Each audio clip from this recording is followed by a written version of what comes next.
Hi, I'm Trev. I'm going to show you how to create a workflow template in Aconex and activate it so that it can be used to start a workflow for a set of documents. You can use a workflow template any number of times for sets of documents that go through an identical review and approval process. So click Workflows on the module menu and under Create New, choose Template. The first thing we have to do is give the template a name. It needs to be clear what sort of review process it's appropriate to use this workflow template for.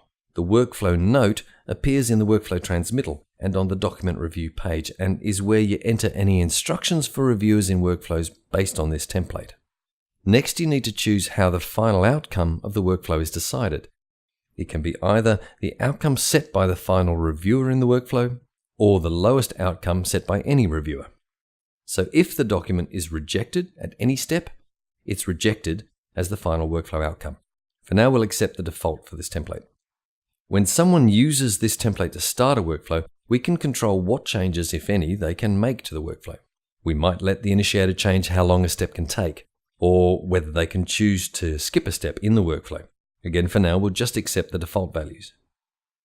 We can also set some default values for the workflow transmittals created during the workflow process.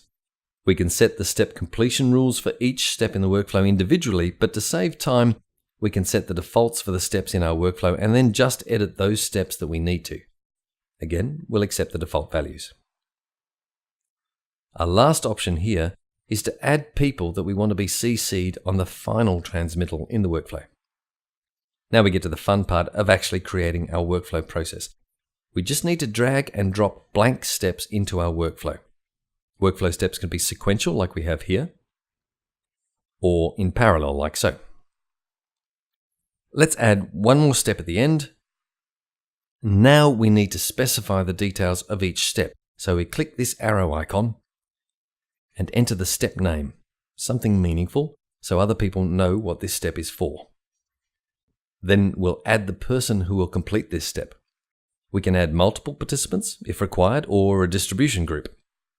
This will add the members of the distribution group at the time a workflow using this template is started. If necessary, we can CC other project members in this step, but we won't do that for this workflow. Click the OK button to save the step details. In the same way, we'll complete all the other step details for this workflow. Now, the other thing we can do is change the step completion rules for a step from the default values we set. Click this arrow icon between the steps, and we can choose a different completion rule for this step if the reviewer rejects the document. Click OK to save our changes. If we look at the completion rules for a parallel step, you can see we also have the option of changing how step completion is defined. We'll leave this as it is though. Now the last thing we need to do is set the duration for each step. This is the number of working days the participant has to complete a step before it's overdue. And the total duration of the workflow is shown here. We can save this template to draft if we want to come back later and rework the template. If we decide we don't need a step, we can delete it by clicking the X. Or if we're done, we can activate the template. Once the workflow is activated, the number of steps and the layout of the steps cannot be changed. So now your new workflow can be used to submit shop drawings for review. Okay, so now you know how to create a workflow template. You can create serial and parallel steps. You can save it to draft or activate it and make it available for use on your project. Bye for now.